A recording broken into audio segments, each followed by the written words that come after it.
So diyan magkukunik yung tulay niyan. Ayan, mga 10 meters ang haba at ang lalim niya ay 6 feet. Ito pala yung bago kong tao, si Mr. Bean. Mr. Bean, ano ang nagustuhan mo sa trabaho na to? Basta kumita lang. Hindi mo gusto? Basta kumita ka lang? Ikaw, tamaw tampuhaw. Kunti kami, bakit nga ba? Bakit nga ba? Ang ayaw ko sa ano ko, yung amo ko. Oh, no, no, no, no. Pag ayaw mo ako, wala kang sweldo.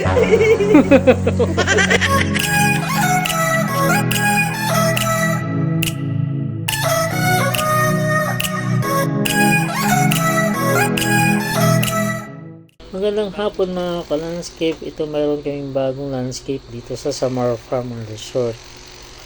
Gagawa kami ng koi pond na may waterfalls. So ito ang forma niya ngayon.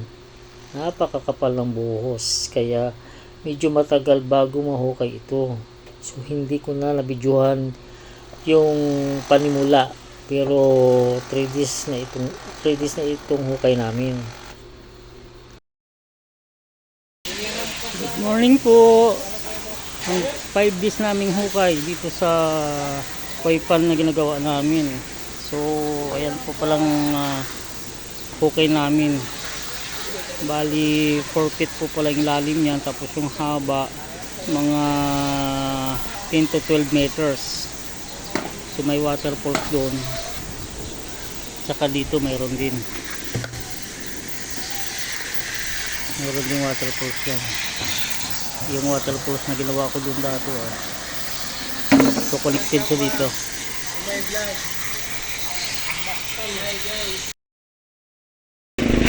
Good morning mga ka-landscape. Ito na po yung development sa aming hinuhukay na koi pond. Na-reach na namin yung 4 feet na lalim. So konting ano na lang, konting hirap na lang, mag-asintada na kami. Yan palang aking tao na si Burluloy ng Las Piñas. So ang lalim pala nito mga 6 feet. Buddy, kaway buddy. Buddy, kaway. Yan ang mga tauhan ni boss sa construction. Magandang hapon mga ka-landscape.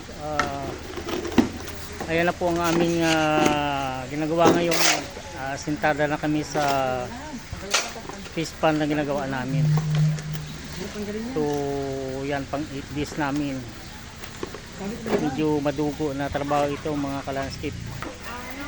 So ayan, nakatatlong patong na ng hollow blocks. So, tinibayan ko na yan kasi di 4 ang di size yung hollow blocks na ginamit ko dyan. So since kasi iniista ka ng tubig siyan, so kailangan medyo matibay ang pagkakagawa. Ayan, mga 10 meters ang haba at ang lalim niya ay 6 feet. So yun ang portion na yun, mayroon siyang waterfalls dyan, and then mayroon siyang tulay. So dyan magkukunik yung tulay niyan, tsaka dyan mayroon siyang waterfalls din. Gagawa rin ako ng waterfalls dyan. Good morning mga ka-landscape. Update lang ako sa aking ginagawang koi pond. Ito, naglalagay na kami ng bakal. Then mamaya bubuhusan na yan. So Shout out sa 1,000 million followers. good morning sa mga gumagawa ng koi pond. Ito pala yung bago kong tao, si Mr. Bean. Mr. Bean, hindi ka lang pala sa cabinet expert. Tingin ka dito para makita yung mukha mo sa yun. Hindi ka lang pala expert sa cabinet, hindi may alam ka rin sa Stillman. Good morning sa tanghali. Ano? Good morning sa tanghali. Napupuyat na ang gising ko. Ano ang nagustuhan mo sa trabaho na to? Basta kumita lang. Hindi mo gusto? Basta kumita ka lang? Ha? Anong gusto mo? Akala ko kumain lang na kumain. Ayan. Tao ko yan.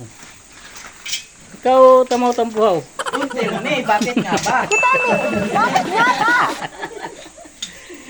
Anong ayaw mo sa trabaho na to at saka gusto mo? Sagot. You tell me. Hindi ka makasagot. Wala ka na gusto. Ang ayaw ko sa ano ko, yung amo ko. Oh, no, no, no, no. Pag ayaw mo ako, wala kang sweldo. Utterme, bakit nga You ba? tell me. Bakit nga ba? Ikaw may sendero, Ikaw. ako wala. Ikaw ganggol di punggol. Tatanungin kita, anong gusto mo sa trabaho na to at ayaw mo? Interview. Ha? Gusto ko. Ito, si Warren Disigbin. Walang ginawa ko, hindi kumain ng Hollow Blocks. Ano, boss? Ayos ka lang dyan? Siyempre, O, anong gusto mo sa trabaho na to? Yung kumain lang ang kumain? O, may sahod. Pinaka-importante dyan yung sahod. Paano kung- Kailangan, Mar. paano kung walang sahod? Stay tayo dyan. Mar. Kailangan sa oras Oo, magbali, no? Bali tsaka sahod. Tangi, hindi naman kita binibitin ng sahod, ah. Siyempre, pinaka-gusto ko ngayon eh. Kaya, Ayusin mo, mahulog ang Hollow Blocks dyan. don't worry about that. Yan. Pinapasaya ko lang yung mga tao ko kasi sa trabaho namin sobrang pagod dito. So mamaya may surprise ako sa inyo. Yan mga ka-fish pond ay nagbubuhos na kami ng flooring ng aming koi pond. So yan, malalim ito. Tapos meron akong tulay na gagawin dyan. Ganun po kahirap ang aming ginagawang landscape at fish pond. So